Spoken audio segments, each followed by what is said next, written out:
Anyways, so getting back to Japan, uh, the Japanese.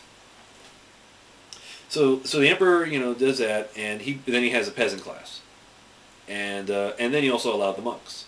Now the reason why you allow monks is because you're going to have people who, any size population, you're going to have people who say, I want, I want to learn more. I want to step out of just the stupidness and just be intellectual.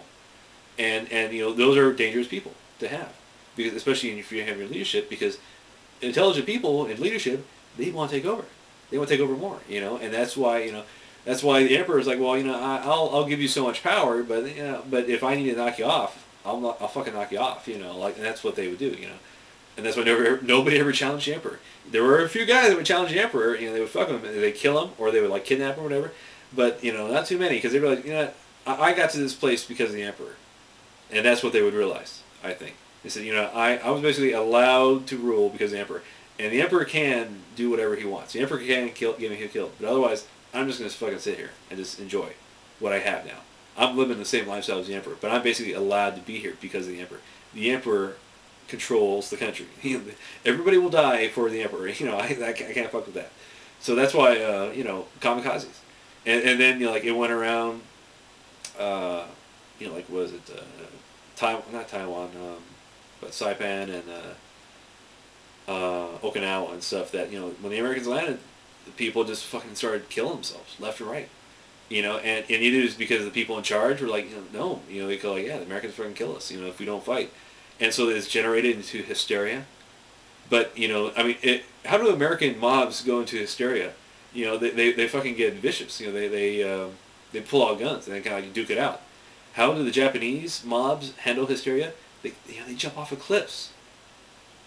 It's like, I mean, if there were invaders into American soil, and this is what they show in the movie, especially like Red Dawn, is like you're going to see partisan conflict, and that's just the aspect of society that you're going to have you have a population that's armed, and that's what when they say the Second Amendment keeps America free, they're right.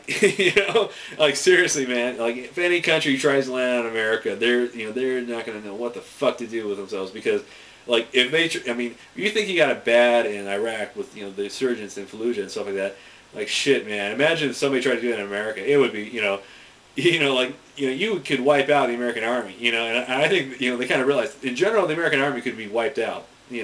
Like and that's why anyone who, if China sent over a fucking fleet to conquer us, they could actually probably because they have, if they can fucking get a better army, they could probably fucking do it. You know what I mean? If China could just get themselves out of the 1950s army and get the and their soldiers are running brothels to support themselves. There's army run brothels. It's like, you gotta be shitting me, man. That's how they have to support themselves. I mean, American military doesn't have to do that shit.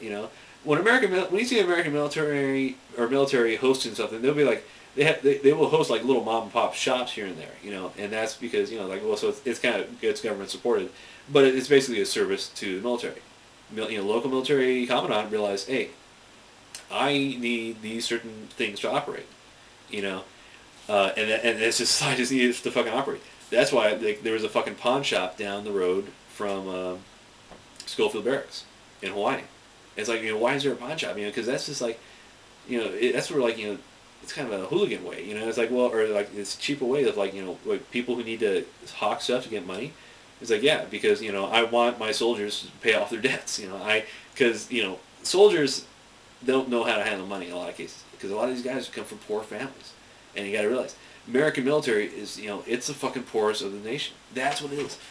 That's why I joined the military. It's fucking poor.